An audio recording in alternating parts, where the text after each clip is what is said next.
So, a friend online had asked me to talk a little bit about how one might regain the enthusiasm one once had in practicing the Dharma. Now, this is a really common problem. Some people feel that they don't have the energy they once had for meditation, while others even totally give up their practice. They stop meditating altogether. In the worst case scenario, then one becomes what is called impervious to the Dharma, or jaded. So this is mostly danger for people who have practiced for a long time or have been around a lot of Dharma teachings. Now, what is the cause for becoming jaded? Well, the cause for becoming jaded is to listen to too much Dharma. And you might be surprised and you might wonder, well, listening to Dharma is supposed to be a good thing, it's supposed to be virtuous, so how can this cause one to become jaded? Well, this is how it is, and what happens is people listen to a lot of Dharma, they're not able to put it into practice, and not seeing the results in their practice, then what happens is they become jaded. They start to think the Dharma doesn't work, because it hasn't worked for them. Now, I just have to say at this point that I don't think any of you out there listening to this are in any way jaded, because if you were, then you wouldn't be going on the internet and looking for Dharma teachings. People who become jaded think they know it all already. They've heard all the teachings from various different lamas, and what's more, they become very proud. They think that they've been in the Dharma for a very long time, and they know it all, and they look down on others. One way to become insensitive to the Dharma is to listen to Dharma that is misrepresented. Now, what does this mean? Well, for example, if somebody teaches everything is non-dual, there is no such thing as thought. You are already Buddha. Well, this is what it says in the Dharma. That's not mistaken. It's a valid Dharma teaching. But it's misrepresented because, for example, they will say to you, well, you're Buddha already. Everything is non-duality. You don't need to practice. And that is mistaken. That's a misrepresentation. So what people do, they hear this Dharma, everything is non-dual. You're already Buddha. You don't need to practice. Just sit in the present moment and you will become enlightened. And then after many years of practicing in that way, they don't change. They come to realize that they haven't progressed in any way whatsoever. Another way of becoming jaded in the Dharma is not to recognize what is progress along the path. Progress along the path is incremental. Now, generally what happens is when one is new to the Dharma, one seems to make a lot of progress in a very short time. And then later on, after many years, it seems like one has reached this plateau in which nothing ever changes and we no longer see the results of our practice. The analogy would be, for example, like a young baby. When a young baby is first born, it's not able to walk or talk. It can't do anything for itself. But within a year, it starts walking and talking, and the parents think that's quite amazing. But if we compare it to somebody who's in their late 30s, who's just finished a PhD, what the baby has achieved is nothing, and it's the same in the Dharma. If we compare our early progress in the Dharma to the achievement of awakening or Buddhahood, then it's insignificant. So another way that our Dharma practice can lead to us being jaded is if our Dharma practice is mixed with the mind poisons.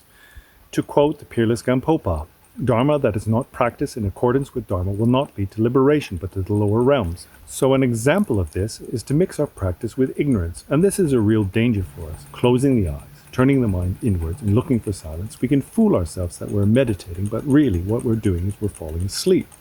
And of course, ignorance will never lead to liberation. It is wisdom that leads to liberation. Also, our practice could be mixed with desire, because early on we might experience some kind of bliss, and so we spend all our time on our cushion trying to recreate that feeling. The problem is we've progressed slightly, so this feeling is no longer significant to us. But if we cling to that and try to recreate it, we become kind of jaded. The problem is our practice is mixed with desire. Now, it is less common for people to give rise to anger in their practice, but it is not impossible.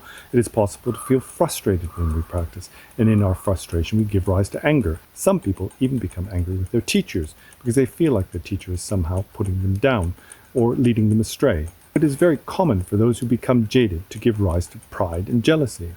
An example of jealousy is that they will see a new Buddhist practitioner, and when that Buddhist practitioner is very enthusiastic, for example, saying many mantras, then they feel jealous because they no longer have that feeling of enthusiasm. This is very dangerous. Very common is for people to give rise to pride because they feel like they've been in the Dharma for a very long time, and so they know more than other people. But what has happened is they become insensitive to the words that are in the Dharma. We feel like we've heard it all before, and we know more than others.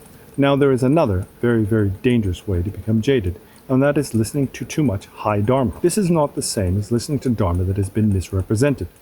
Because generally, for example, when we listen to teachings on the Vajrayana, everything is very precise and correct. We're told exactly what to meditate on, when to do the mantra. We're taught what to visualize. And also, when to play the bell, when to play the damaru or drum. Everything is laid out very clearly for us, and we practice diligently for years. The problem is not that this has been misrepresented. It's been taught all very precisely. The problem is we've misunderstood the meaning of Vajrayana practice. It is taught in the text that the only individuals who are able to practice the Vajrayana are bodhisattvas on the pure levels. The pure levels are levels 8, 9, and 10. And so we are not capable of practicing this authentically. Some individuals will practice these high dharmas for many years and not seeing the results, and they will become despondent. They will start to think that the Dharma is flawed in some way. For example, well, I practiced for 20 years, but I didn't see any results, so it must be mistaken. Well, what is mistaken is that we think we can do it authentically, or that this Dharma is suitable for us. Now, there is another way that you can become jaded by listening to too much high Dharma, and that's for people who have strong ego clinging or pride. They will spend 20 years, for example, doing a mantra practice and not see any results. And then the ego cannot cope with this failure. And so what they do is they fabricate the idea that they're already enlightened. They've done it for 20 years, they've seen no results, and so they see it to be a waste of time. Then they tell themselves, well, I'm already enlightened, I know more than my teachers. And then they go and teach others. And when they teach others, what do they say? They say, you don't need to practice. You're already a Buddha. You just sit there and rest in the present moment and you will be awakened. So it's not only dangerous for themselves, but it's dangerous for others. Now there's another way that one can become jaded through the Dharma, and that is undervaluing the lower dharmas, or the preliminaries. As was taught by the Karmapa Rangchen Dorje, the preliminaries are more important than the main practice. Now I have a story to tell related to this. My own Lama is somebody who is very fortunate in his early life. He met some very authentic and realized Tibetan Lamas. At a very young age, he came to understand the meaning of mind and realize the true nature of reality. To this day, he tells this story, that the problem is not that he doesn't know how to meditate. The problem is that he hasn't cultivated the preliminaries. At this point, I would like to tell you a story. Recently, I met a woman. She had been practicing a spiritual path for about 60 years. Initially, she was studying yoga, but also Western disciplines like neuro-linguistic programming, and also hypnotism. But she always felt like there was something missing there. And about 10 years ago, she encountered the Dharma and felt that this was really good and had faith in it.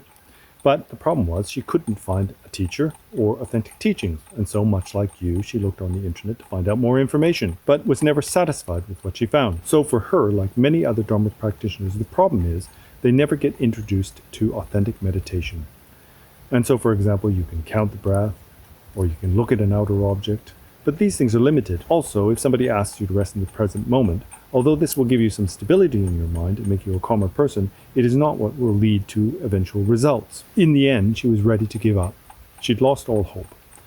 But, whether you say it's interdependence or karma or just good luck, then eventually she met somebody. This encounter rekindled her enthusiasm for practicing the Dharma. And the reason why this encounter rekindled her enthusiasm is because she was given a taste of authentic meditation. So having said all that, then what do you need to do?